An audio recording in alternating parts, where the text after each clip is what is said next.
El polvo rojo de Oaxaca se levantaba con cada ráfaga de viento que atravesaba la calle Independencia. La tarde de octubre de 1977, Carmen Fuentes caminaba apresuradamente, sosteniendo contra su pecho una fotografía desgastada de su hijo Miguel. El sol se derretía sobre las construcciones coloniales, coloreando de naranja las canteras verdes que habían presenciado más de 2 siglos de historia. Sus sandalias gastadas golpeaban el pavimento irregular, mientras sus ojos enrojecidos por las noches sin dormir escaneaban cada rostro en la plaza. Habían pasado 3 semanas desde que Miguel no regresó del internado rural Benito Juárez. 3 semanas acudiendo a la delegación y el comandante Salazar apenas levantaba la vista de sus papeles cuando ella entraba. 3 semanas de falsas promesas y expedientes perdidos. Señora Fuentes, le había dicho el comandante aquella mañana con una sonrisa que no llegaba a sus ojos. Los muchachos de esa edad son inquietos. Seguro su hijo se fue con alguna novia a otro pueblo. Ya volverá cuando se le acabe el dinero. Pero Carmen conocía a su hijo. Miguel tenía 14 años y era el responsable. Todos los domingos traía el dinero que ganaba trabajando en la carpintería del internado. Cada domingo con las manos manchadas de barniz y una sonrisa que iluminaba su rostro moreno, hasta ese domingo de septiembre que nunca llegó. El restaurante El Olivo hacía esquina, a media cuadra del Zócalo. Su fachada amarilla sobresalía entre las tiendas del barrio y siempre había gente entrando y saliendo. Don Sebastián Mora, el propietario, un hombre de buenos modales que había llegado a Oaxaca desde la Ciudad de México hace 10 años. Nadie sabía qué lo había atraído a este remoto lugar, pero su restaurante era el favorito de las familias adineradas y los funcionarios estatales. Carmen se detuvo ante el escaparate del restaurante. El olor a tamales recién hechos se escapaba a la calle, mezclándose con el olor a copal de la tienda de Doña Cata. Artesanías vecina. Una señora bien vestida salió cargando una bolsa de papel repleta de tamales y Carmen entró. En el interior del Olivo había mesas de madera oscura y manteles de algodón bordado. En las paredes colgaban fotografías en blanco y negro de Oaxaca antigua, y en un rincón una vitrina exhibía premios y reconocimientos al restaurante. Tras el mostrador, don Sebastián apilaba platos mientras charlaba con un cliente de traje. «Buenas tardes», dijo Carmen con la voz entrecortada. «Perdone que lo moleste, don Sebastián». El hombre levantó la vista. Tenía 50 años, cabello gris peinado hacia atrás y ojos avellana que la miraron con neutralidad. «Dígame, señora, ¿en qué puedo servirla?» Carmen le tendió la foto de Miguel con manos temblorosas. «Mi hijo está perdido. Estudia en el internado Benito Juárez. Creí que tal vez lo había visto por aquí. Los domingos a veces venía por aquí».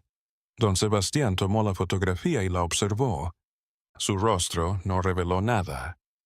«Lo siento, señora, no conozco a este chico. Pasan tantos jóvenes». Su voz era suave, casi compasiva. «¿Ya habló con la policía?» «Sí, señor, pero no hacen nada. Dicen que los niños se van solos». Don Sebastián le devolvió la fotografía.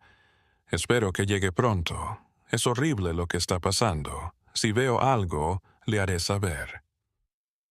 Carmen asintió y salió del restaurante con el corazón más pesado de lo que entró. No se percató de que desde la cocina un par de ojos la observaban. Miraban por la rendija de la puerta giratoria. Aquella noche Carmen no pudo dormir. En su casita de adobe en la colonia Trinidad de las Huertas, se sentó junto a la ventana a mirar las estrellas. Miguel era su único hijo. Su esposo había fallecido hace 50 años en un accidente en la mina San José del Progreso. y desde entonces ella y Miguel habían sobrevivido lavando ropa ajena y vendiendo tlayudas los fines de semana en el mercado de Tlacolula. El internado rural era la esperanza de Miguel. Allí podía hacer la secundaria y aprender un oficio sin que Carmen tuviera que desembolsar un centavo. Los internados rurales eran instituciones estatales para los hijos de campesinos y obreros pobres. Miguel había ingresado hacía 2 años y había florecido. Estudiaba carpintería, sacaba buenas notas, hablaba de ir a la universidad algún día. Pero ahora todo se había ido, desvanecido como el humo de copal. Al día siguiente, Carmen fue al internado Benito Juárez. El edificio de 2 pisos se encontraba en fuera de la ciudad, entre milpas y cerros. El director, profesor Rodríguez, la recibió en su despacho con su habitual mueca de disgusto. «Señora Fuentes, ya le dijimos todo lo que sabemos».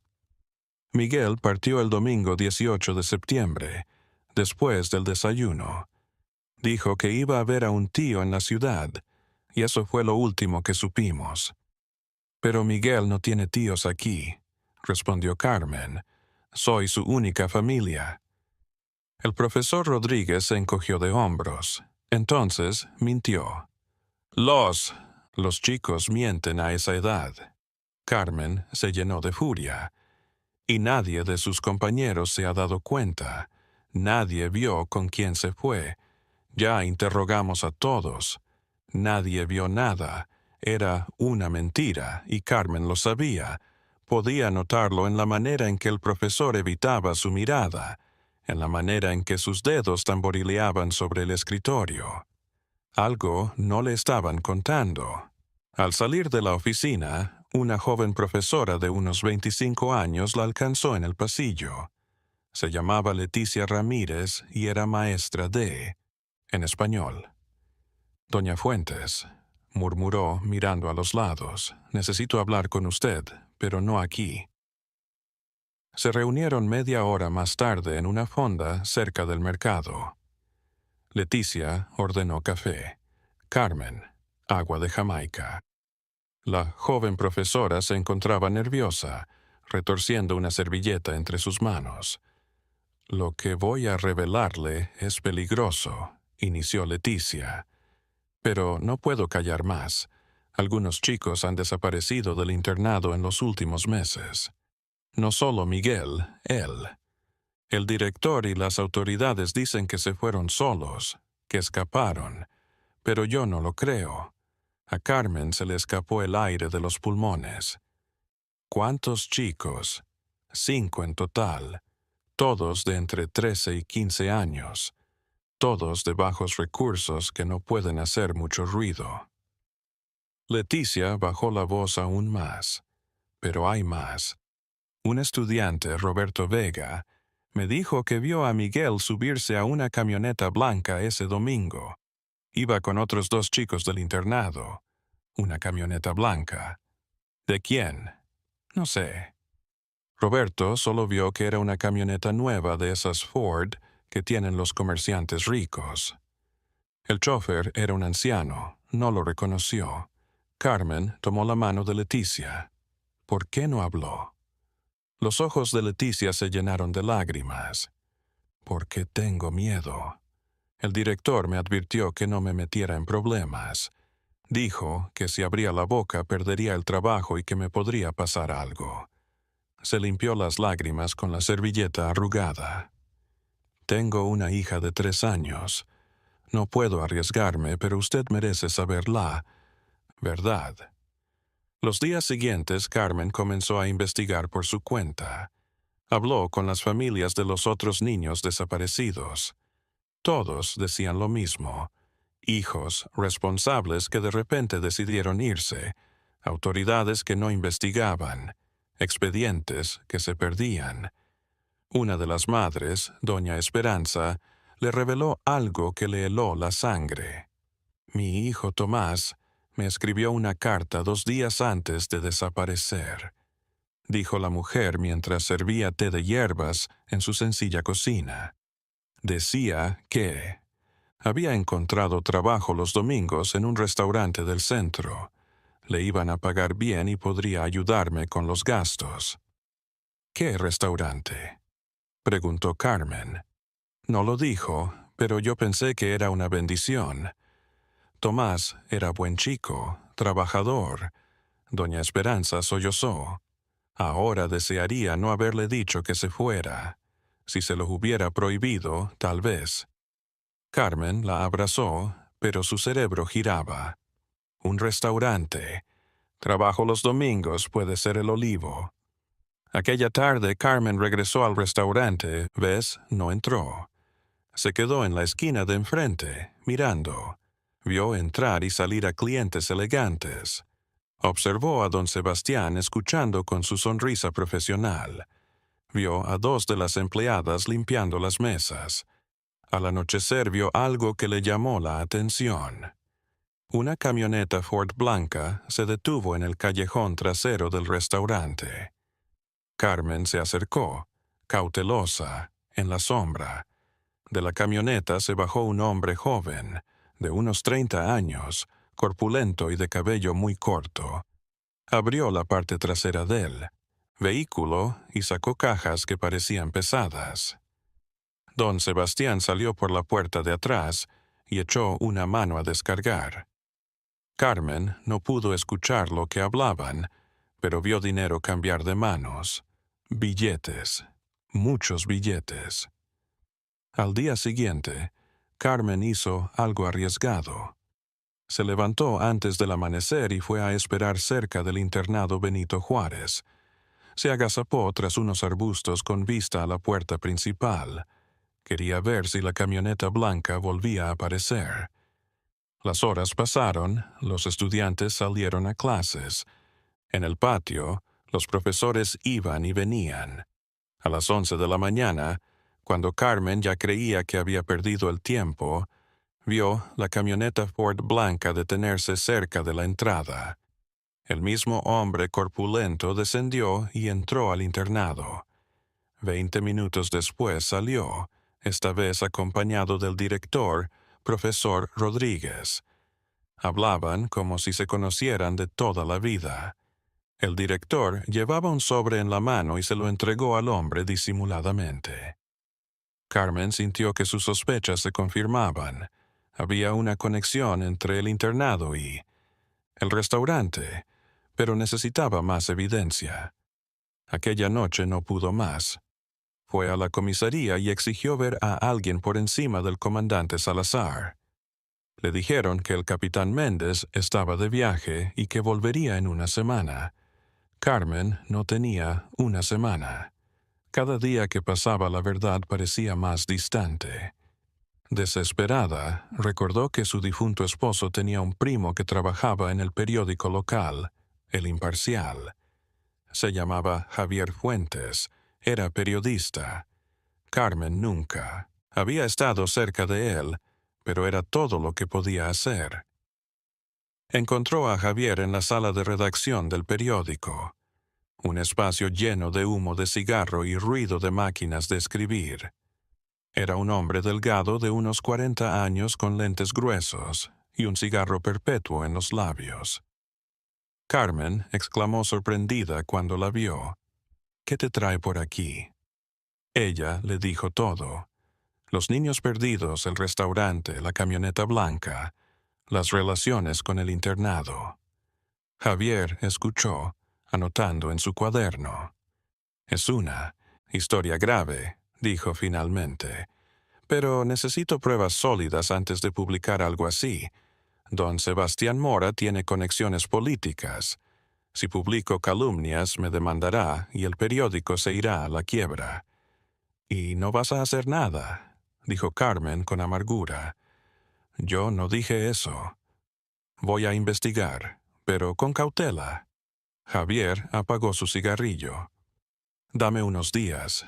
Conozco gente en el gobierno estatal. Haré algunas preguntas discretas». Javier Fuentes era un periodista a la antigua. Había recorrido desde huelgas de maestros hasta asesinatos políticos, y sabía que en Oaxaca de 1977 hacer las preguntas equivocadas a las personas equivocadas podía costarte la vida. El México de entonces era un país de las formas, democracia escrita, dictadura de facto. El PRI lo manejaba todo, desde las elecciones hasta los sindicatos, y el que abría la boca acababa desaparecido o en prisión. Javier empezó a sondear. Primero fue al registro civil para buscar información sobre Don Sebastián Mora. Descubrió que el hombre había llegado a Oaxaca en 1967 desde el Distrito Federal. Antes de eso, su huella era difusa. No existían antecedentes universitarios ni familiares. Era como si Sebastián Mora hubiera aparecido hace 10 años. Luego visitó a un amigo que trabajaba en el catastro. Le debía un favor desde que Javier no publicó un escándalo sobre unas propiedades que el amigo había adquirido de manera dudosa. «Quiero saber acerca del restaurante El Olivo», le dijo Javier, mientras bebían mezcal en un bar cerca del Zócalo. Su amigo, un hombre gordo llamado Patricio, se puso nervioso. «¿Por qué te interesa ese lugar?» «Solo un chequeo de rutina, nada de qué preocuparse». Patricio bajó la voz.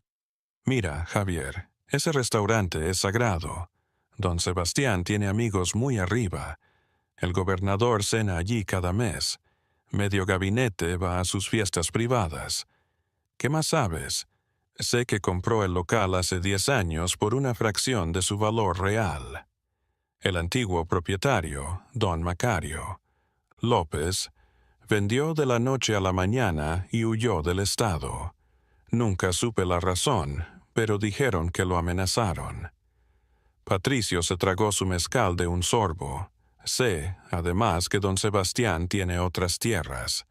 Tiene un rancho grande afuera, por San Agustín Etla, un rancho de cientos de hectáreas del que un restaurantero le saca tanto dinero. El rancho en San Agustín Etla era imponente. Patricio le había conseguido unas fotos aéreas del catastro para valorar inmuebles. La hacienda abarcaba más de 500 hectáreas con establos, una casa principal de estilo colonial y otras estructuras anexas cuya utilidad no se especificaba en los mapas. También había un camino de tierra que conducía a un área arbolada en la parte trasera de la propiedad, lejos de la casa principal. ¿Qué hacía un restaurantero con semejante extensión de tierra?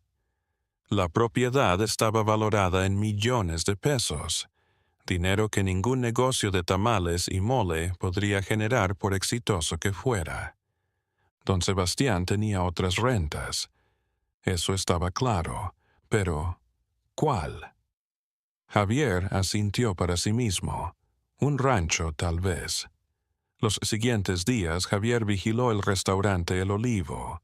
Fotografió a los clientes que entraban y salían, se aprendió los horarios de los empleados, siguió la camioneta blanca y al hombre corpulento que la manejaba, el cual resultó llamarse Marco Antonio Velasco, con antecedentes penales por asalto agravado. Había pasado 3 años en la cárcel de Iscotel en los años 60. ¿Por qué un restaurante respetable emplearía a un delincuente?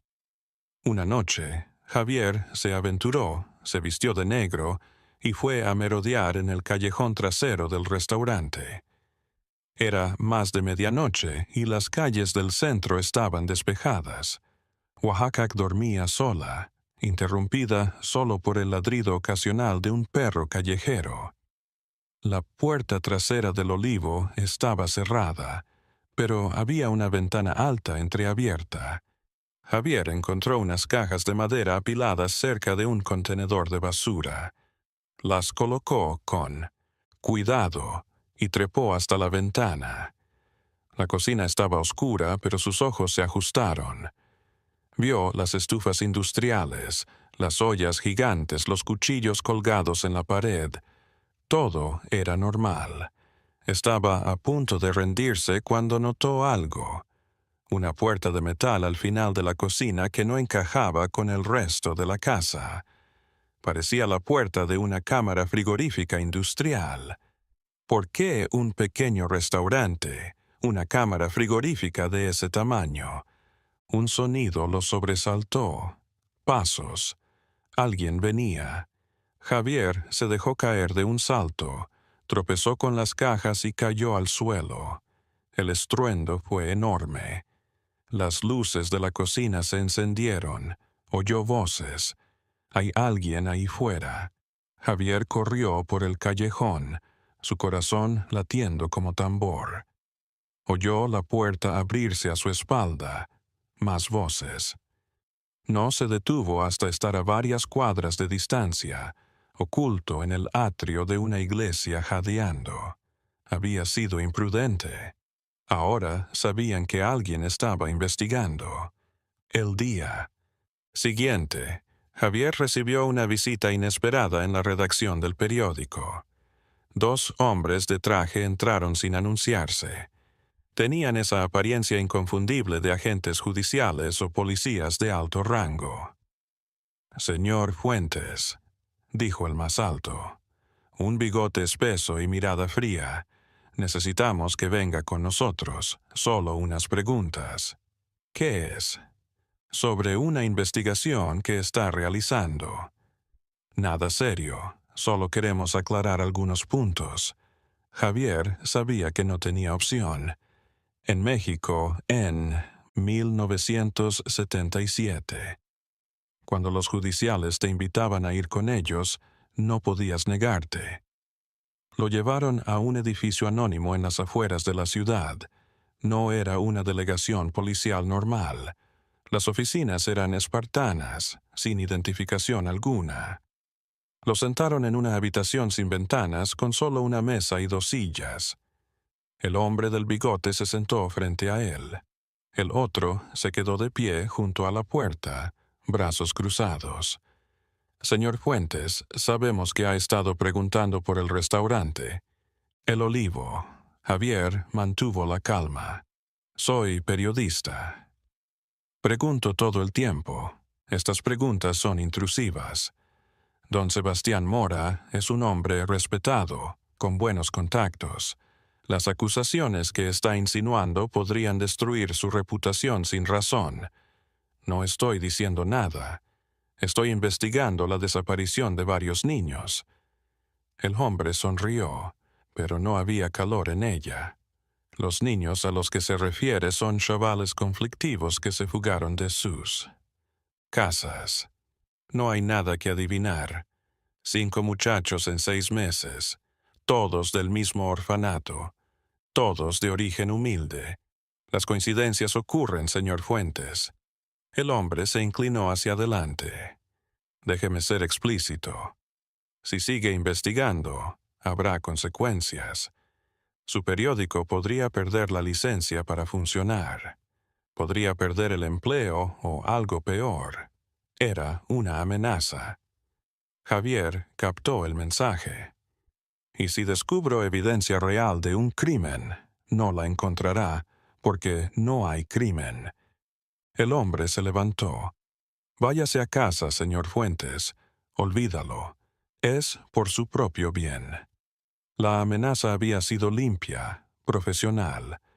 Los hombres que lo habían interrogado no eran policías comunes. Llevaban trajes caros, relojes de oro, y hablaban con la confianza de quien sabe que el sistema lo ampara. No levantaron la voz ni una sola vez. No tenían por qué hacerlo. El poder se exudaba en cada palabra mesurada, en cada sonrisa controlada. «Tenemos un archivo sobre usted, señor Fuentes», había dicho él. Hombre del bigote sacando una carpeta manila de su portafolio. «Sabemos dónde vive. Sabemos que los domingos va a ver a su mamá a Tlacolula. Sabemos que le debe 3 meses de alquiler a su casero. Sabemos todo». El mensaje era cristalino, estaba solo, era vulnerable y ellos tenían todos los recursos del Estado a su disposición. Lo dejaron ir, pero Javier sabía que ahora estaba marcado. Le seguirían. Lo espiarían en cada movimiento. Esa noche, Javier se reunió secretamente con Carmen en su casa. Le contó todo lo que había pasado. «Nos están amenazando», dijo Carmen con la voz temblorosa. «Pero no podemos darnos por vencidos. Miguel está allá afuera, en algún lugar, y los otros niños también». Javier se encendió un cigarrillo con las manos temblando. «Carmen, esto es más de lo que esperábamos. Hay gente poderosa de por medio. Si seguimos buscando, terminaremos como los niños perdidos. Entonces, ¿te rindes? No, pero tenemos que ser más listos». Javier exhaló humo. «Necesitamos encontrar a alguien de adentro, alguien que trabaje en el restaurante y que hable». Durante los siguientes días, Javier se dedicó a investigar a los empleados de El Olivo. Javier se quedaba noches enteras en su pequeño departamento de la colonia Jalatlaco, rodeado de fotografías colgadas en las paredes, hilos rojos uniendo rostros y lugares, un mapa de la conspiración que se revelaba ante sus ojos. Su mesa estaba llena de ceniceros rebosantes, tazas de café frío y cuadernos rayados a las 3 de la madrugada. La madrugada. Su esposa lo había abandonado años atrás, harta de las obsesiones periodísticas. Sus hijos ya no lo llamaban. Javier había sacrificado mucho por su trabajo, pero nunca había estado involucrado en algo de esta magnitud. Esto no era una simple historia de corrupción política o malversación de fondos. Esto era maldad pura, concentrada y servida en platos elegantes a la alta sociedad oaxaqueña. Descubrió que había 2 meseras, un cocinero y Marco Antonio Velasco, que parecía ser el encargado de las entregas, y el hombre de confianza de don Sebastián. Una de las camareras, Rocío Vega, residía en la colonia Reforma, no muy lejos de la casa de Carmen. Javier la siguió y se dio cuenta de que todas las tardes, al salir del trabajo, iba a recoger a su hija a casa de su madre. Un día, Javier la abordó al salir de casa de su madre. «Señorita Vega, necesito hablar con usted. Es acerca del restaurante El Olivo». Rocío, una mujer delgada de unos 30 años con el cabello recogido en una cola de caballo, lo miró con sospecha. «¿Quién es usted?» «Soy periodista. Estoy investigando algunas anomalías». La cara de Rocío se puso blanca. «No sé de qué está hablando. Déjeme en paz, por favor. Solo 5 minutos. Es importante». Rocío miró hacia la casa de su madre, luego a su hija de 6 años jugando en la acera. «No puedo hablar. Venga mañana a las 5 de la tarde al Parque El Llano, pero venga solo». Al día siguiente, Javier llegó al parque a la hora acordada. Rocío ya estaba sentada en una banca lejos de la zona de juegos infantiles. Se fumaba un cigarrillo con nerviosismo. «Tiene 10 minutos», dijo sin rodeos cuando Javier tomó asiento. «¿Qué sabes de los niños que trabajan en el restaurante?» Rocío dio una calada a su cigarrillo. «En el restaurante no trabajan niños, al menos no oficialmente. No oficialmente. Los domingos venían muchachos del internado Benito Juárez. Don Sebastián dice que les está dando la oportunidad de hacer dinero. Les paga por colaborar en la cocina, lavando platos y cosas así». Rocío dudó. «Pero algo se siente mal en todo esto». «¿Qué?» «Los chicos nunca trabajan en el comedor, siempre en la cocina o en el almacén. Y don Sebastián es severo. Nosotras, las camareras, no podemos pisar la cocina cuando están ellos. Solo puede estar el cocinero y Marco Antonio». Javier se estremeció. «¿Ha visto algo?» Rocío pisó su cigarrillo. Una vez, hace como 2 meses, tuve que ir a la cocina porque necesitaba más platos. Era domingo y supuestamente. Había 3 chicos trabajando, pero cuando entré solo vi a 2. Pregunté a Marco Antonio por el tercero y se puso furioso. Me gritó que me fuera y que no volviera a entrar sin permiso. ¿Qué pasó con ese tercer chico? No lo sé, nunca lo volví a ver. Rocío se frotó los brazos como si tuviera frío a pesar del calor de la tarde. Otra cosa rara. Una vez escuché a don Sebastián y a Marco Antonio hablando en la oficina. La puerta estaba entreabierta. Hablaban de envíos y de clientes especiales. Don Sebastián decía algo como: «Este mes la demanda ha sido alta. Necesitamos más producto fresco». Pensé que hablaban de ingredientes, pero la forma en que lo decían, no sé, me dio mala espina. ¿Por qué no ha ido a la policía? Rocío lo miró como si fuera un idiota. A la policía, la misma policía que cena gratis en el Olivo cada semana, la misma policía que recibe sobres de don Sebastián, se puso de pie. «Mire, señor periodista, necesito este trabajo. Soy madre soltera y mantengo a mi hija y a mi madre enferma. Si don Sebastián se entera de que hablé con usted, me despide. O algo peor, algo peor». Rocío bajó la voz hasta que fue apenas un susurro. «Marco Antonio Velasco es un hombre peligroso. He visto cómo trata a la gente que cruza a don Sebastián. Hace 3 meses, un proveedor de verduras se quejó porque don Sebastián no le pagó. Una semana después apareció golpeado en un callejón. Casi lo matan». Javier asintió. «Entiendo. Gracias por hablar. Si recuerda algo más, ya no estará aquí. Esta es la única vez que le hablo, y si vuelve a publicar algo en mí, involucre, lo negaré todo». Rocío se apartó rápidamente y desapareció entre los árboles del parque. Javier se sentó en el banco, asimilando la información. Producto fresco, envíos, clientes especiales. ¿Qué significaba? Esa noche, Javier le contó a Carmen. Estaban en su cocina bebiendo café ralo. Carmen había adelgazado en las últimas semanas. Las ojeras bajo sus ojos parecían magulladuras. «Tengo una teoría», dijo Javier despacio. «Pero es tan horrible que casi no me atrevo a decirla en voz alta. Dígaselo, y si los niños no solo están desapareciendo y si los están utilizando».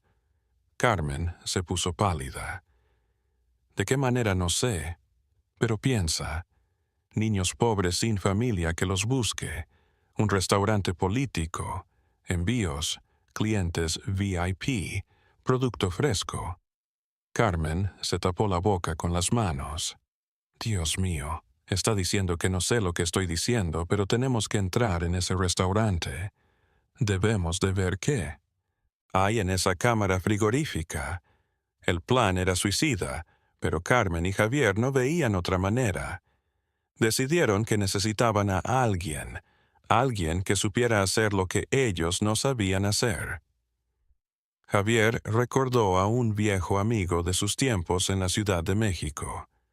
Se llamaba Alberto el Flaco Mendoza y había sido ratero profesional antes de reformarse. Ahora vivía en Puebla. Trabajaba en una ferretería y llevaba una vida honesta, pero conservaba sus habilidades.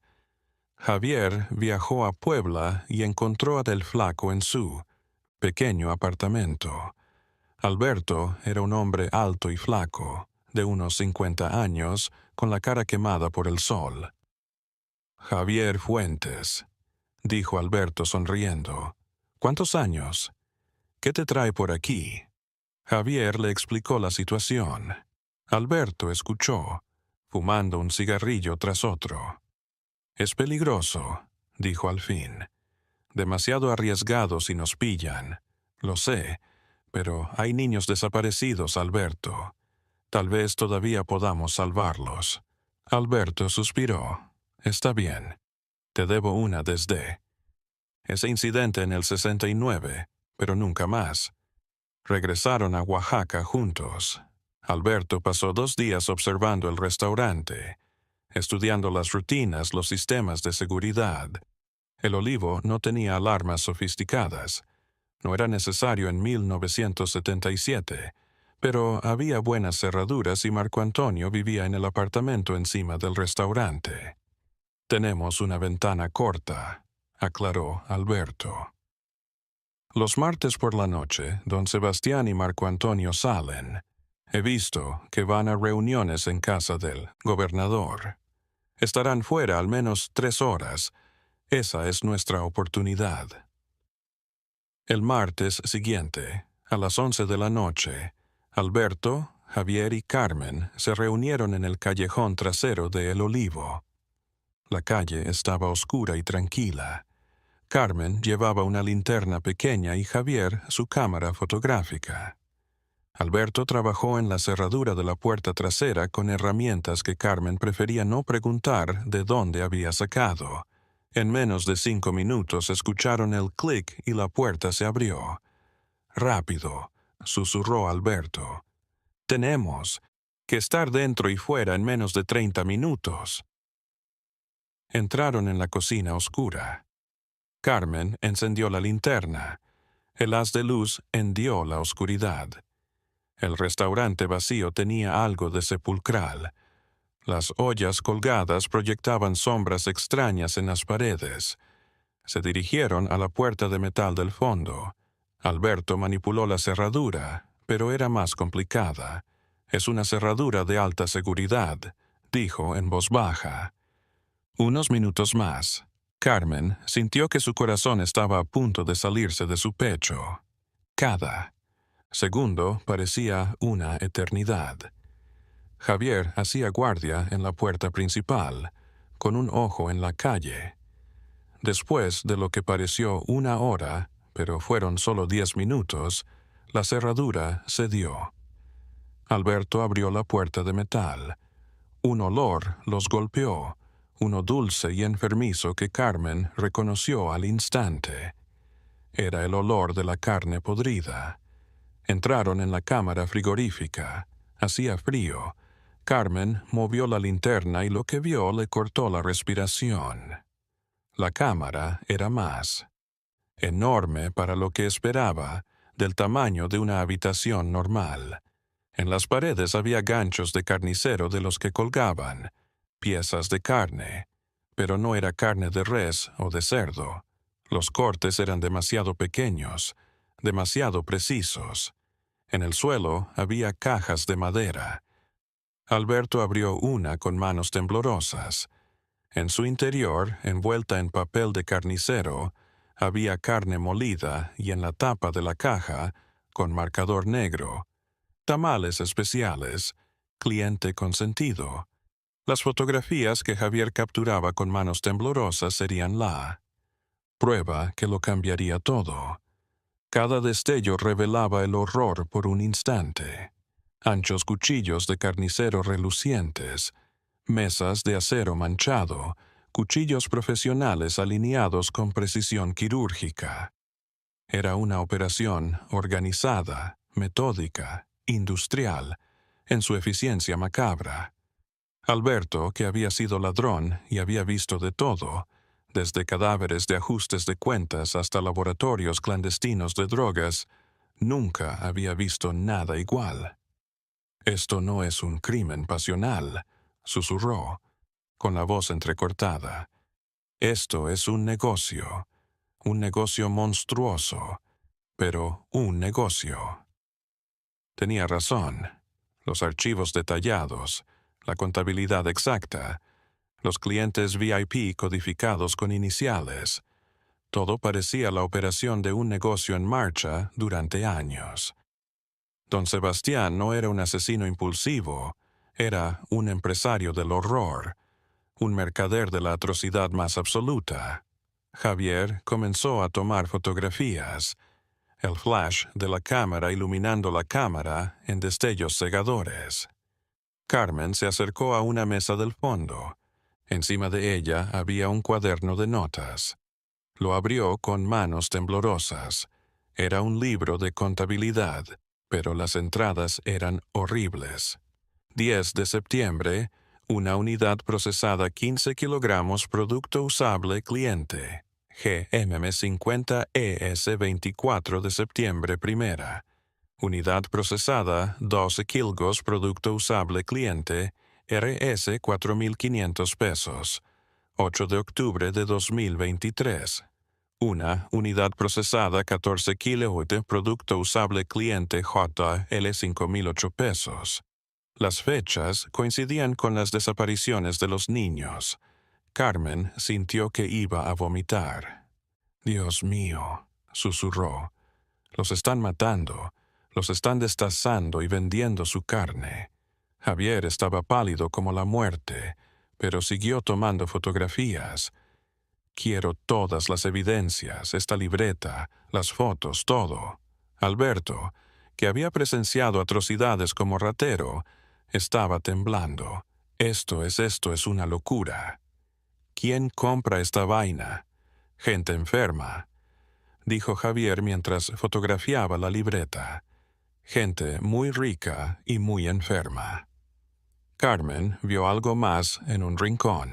Bolsas de plástico con ropa. Se acercó y las abrió. Reconoció la camisa de Miguel. La llevaba el día que desapareció. Estaba manchado de sangre. Se derrumbó al suelo llorando. Carmen Javier se arrodilló a su lado. «Lo siento muchísimo, pero tenemos que irnos ahora». Carmen tomó la camisa de Miguel y la guardó en su bolso. «Les voy a hacer pagar», dijo entre lágrimas. «Les voy a hacer pagar por esto». Salieron de la cámara frigorífica.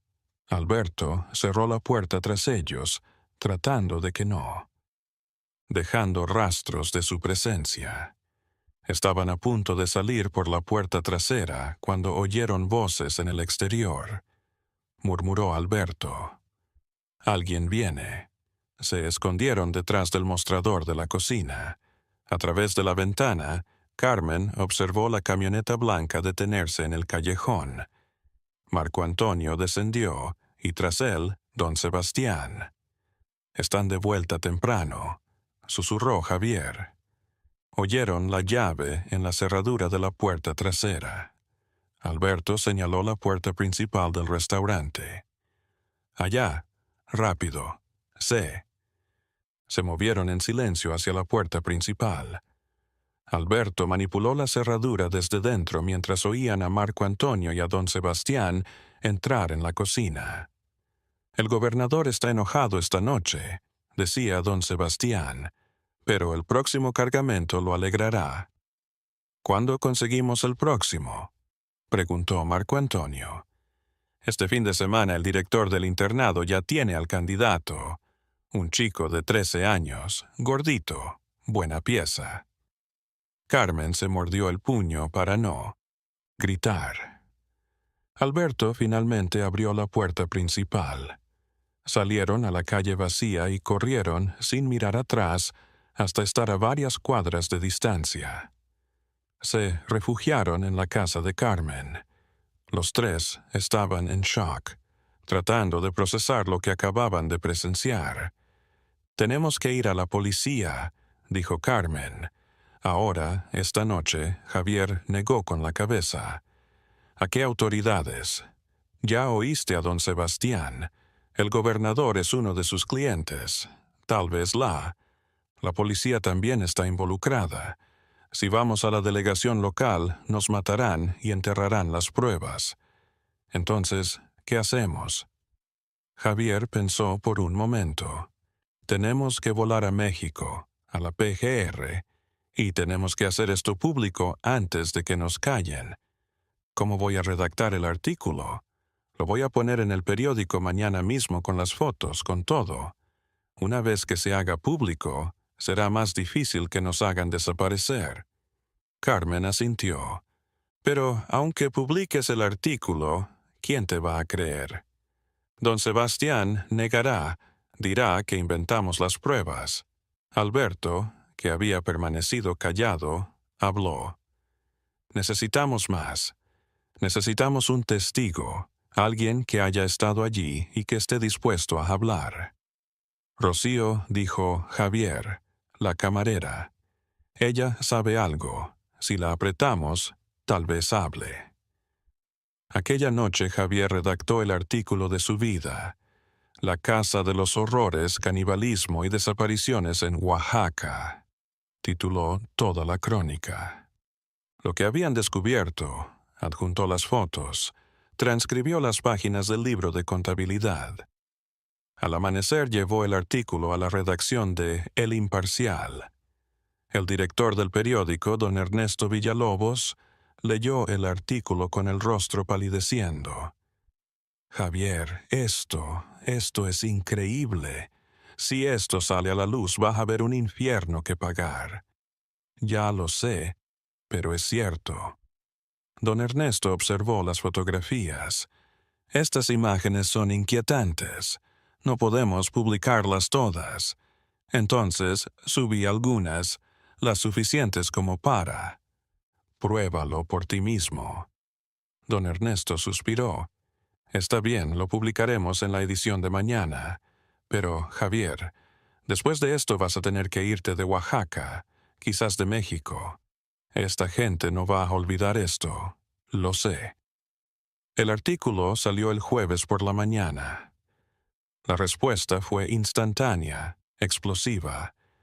Al mediodía, El Olivo estaba rodeado de policías federales que habían llegado desde la capital. Don Sebastián Mora y Marco Antonio Velasco fueron detenidos. El director del orfanato, Benito. Juárez también fue aprehendido, pero Carmen sabía que la guerra apenas comenzaba. Los días siguientes fueron un torbellino. La noticia se extendió por todo México como fuego, línea 31. Los periódicos nacionales mandaron reporteros a Oaxaca. Las cámaras de televisión llenaron las calles del centro. El restaurante El Olivo fue clausurado y sellado mientras los forenses inspeccionaban la cámara frigorífica. Carmen se convirtió en la cara de la tragedia. Dio entrevistas a decenas de periodistas, siempre con la foto. De Miguel en la mano. Su historia resonó en toda la nación. Una madre pobre que se enfrenta a un sistema corrupto para hacer justicia por su hijo. Las investigaciones revelaron la magnitud completa del horror. En el rancho de don Sebastián, en San Agustín, Etla, los peritos hallaron una fosa común con restos de al menos 15 niños. En la cámara frigorífica de El Olivo hallaron restos de 7 víctimas más. Allí estaba Miguel. El libro de contabilidad proporcionó nombres de clientes. Algunos eran funcionarios de gobierno, otros hombres ricos, incluso un sacerdote. Todos habían pagado un dineral por lo que don Sebastián llamaba exquisiteces exclusivas. Algunos sabían exactamente qué estaban comiendo. Otros decían que creían que era carne rara de algún animal exótico. Las confesiones se abrieron paso. Marco Antonio Velasco, enfrentando cadena perpetua, decidió cooperar a cambio de una sentencia reducida. Contó cómo reclutaban a los niños, cómo el director del internado seleccionaba a los más vulnerables, los que no tenían parientes o cuyas familias eran demasiado pobres para organizar una búsqueda. Don Sebastián lo tenía todo planeado, dijo Marco Antonio al juez. Los niños venían voluntariamente pensando que iban a trabajar. Les pagábamos la primera vez para ganarnos su confianza. La segunda vez que vinieron, los llevamos al rancho allá. Allí los molíamos. La palabra procesaban se convirtió en un vulgarismo obsceno en los diarios nacionales. El director del internado, profesor Rodríguez, intentó colgarse en su celda, pero fue descubierto a tiempo. Eventualmente también confesó llorando que había recibido más de 200,000 pesos en sobornos durante 2 años. Necesitaba el dinero, gimió. El internado no recibía fondos del gobierno. Los maestros no nos pagaban, estaba endeudado. Cuando don Sebastián me ofreció el trato, creí que solo los iba a poner a trabajar. Pero la clave del caso era don Sebastián Mora. Durante semanas se negó a hablar. Sentado en su celda de alta seguridad, mantenía un silencio pétreo. Sus abogados, los mejores que el dinero podía pagar, alegaron locura temporal, enfermedad mental, cualquier cosa para disminuir la sentencia. Carmen asistió a cada una de las audiencias. Se sentaba en primera fila mirando fijamente a don Sebastián, esperando que él levantara la vista y la mirara a los ojos. Pero él nunca lo hacía. La presión pública era enorme. Manifestaciones en toda la ciudad exigían justicia. Las madres de otros niños desaparecidos, no solo de este caso, sino de toda la región, se organizaron. Crearon un grupo llamado Madres Buscadoras de Oaxaca. Carmen se erigió como su líder natural. No vamos a detenernos hasta encontrar a cada niño desaparecido, dijo Carmen en una conferencia de prensa. No vamos a detenernos hasta que cada responsable rinda cuentas, y no vamos a detenernos hasta que este sistema corrupto que permite estos horrores sea desmantelado. Sus palabras resonaron más allá de Oaxaca. En todo México, madres de desaparecidos comenzaron a organizarse inspiradas por Carmen. El gobierno federal, avergonzado por la atención internacional que había atraído el caso, tuvo que intervenir. Se conformó una comisión especial para investigar desapariciones de menores en todo el territorio nacional. Se destaparon más internados, con directores corruptos que vendían niños, no siempre para cosas tan horribles como las de don Sebastián, pero criminales, tráfico de órganos, trabajo esclavo, prostitución infantil. El escándalo llegó a las más altas esferas del gobierno. El gobernador. Oaxaca renunció en medio de la presión. Algunos funcionarios fueron detenidos. El caso se erigió como un emblema de la corrupción sistémica del México de los años 70. Javier Fuentes recibió el Premio Nacional de Periodismo por su investigación, pero el premio tuvo un costo. Le llegaban amenazas de muerte. Finalmente, tuvo que exiliarse a Estados Unidos, donde siguió ejerciendo el periodismo y denunciando desde el exilio las injusticias en México. Alberto el Flaco Mendoza volvió a Puebla y nunca habló públicamente de su participación, pero Carmen sabía que sin su ayuda la verdad nunca habría salido a la luz. El juicio de don Sebastián Mora se extendió por 8 meses. Los testimonios fueron escalofriantes. Los médicos forenses explicaron cómo los niños habían sido asesinados y desmembrados con precisión quirúrgica. Los detenidos confesaron sus delitos, algunos entre lágrimas, otros con escalofriante indiferencia. Finalmente, en una mañana de diciembre de 1978, el juez pronunció el veredicto. Sebastián Mora fue declarado culpable de 22 asesinatos en primer grado, tráfico de órganos y una docena de cargos más. La sentencia cadena perpetua sin posibilidad de libertad condicional.